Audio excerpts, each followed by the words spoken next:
ఈశ్వరా పరమేశ్వరా చూడరా ఇటు చూడరా రెండు కన్నుల మనిషి బ్రతుకును గుండె కన్నుతో చూడరా ఎదుట పడని వేదనలను నుదుటి కన్నుతో చూడరా ఈశ్వరా పరమేశ్వరా చూడరా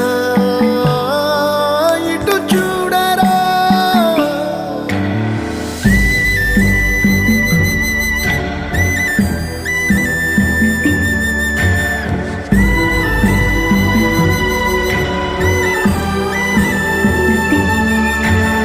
దారి ఏదో తీరమేదో గమనమేదో గమ్యమేదో లేత ప్రేమల లోతు ఎంతో లేని కన్నుతో చూడరా చీకటేదో వెలుతురేదో మంచు ఏదో మంట ఏదో లోక